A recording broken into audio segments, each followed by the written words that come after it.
Well, now it's on to a company that makes clean electricity when the wind doesn't blow and the sun doesn't shine. US Geothermal has the answer. The ticker symbol for US Geothermal is HTM on the New York Amex. Visit usgeothermal.com to learn more about the company's three main geothermal power plants and projects. Raft River in Idaho running at full power, San Emilio in northern Nevada being upgraded, and Neal Hot Springs of eastern Oregon under construction.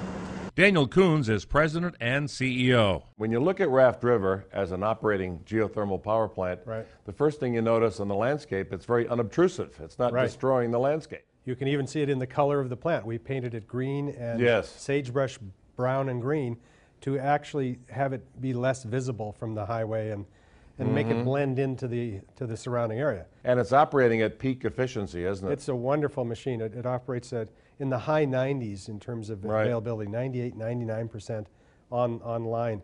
And that's partly because it's a new plant, of course, but the other feature about geothermal power plants, there's no combustion going on, so they're not really tearing themselves apart the way a nuclear plant will. That's true. Or a coal plant. When it's all said and done, Dan, you're going to end up providing electricity to like 45, 50,000 homes, something like that? Yeah, and our target over the next 3 years is to reach 100 megawatts of generated power.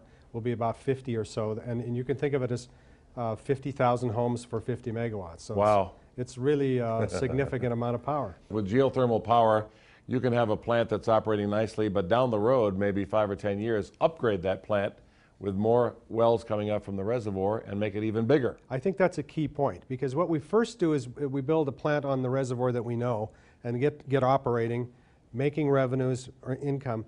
But then we're understanding how big the reservoir is, because each producing well provides us information, each injection well, and then we can grow, as you say, and add more modules through time. Our business also, Steve, is to be sustainable. So, you know, we don't want to extract all the heat out of a reservoir and then just leave it behind 20 years as if it were a coal mine or something where you mine it to exhaustion. We want to be renewable and have these things go for many, many lifetimes.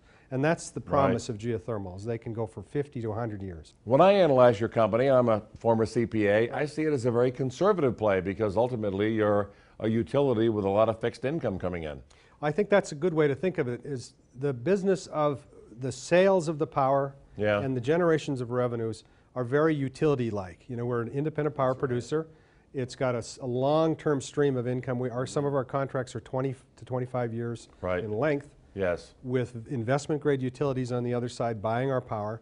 And so from that standpoint, those are very long-term stable revenues coming in. Sounds like you have the growth of this company now down to a science, because you've done it several times. What's good about the company at this stage is the maturity of our team, our management team, our earth scientists. We have a very good group of people who have been working together now for almost 10 years. They started with the Raft River project back when it was just an idea, and successfully delivered that on time, on budget.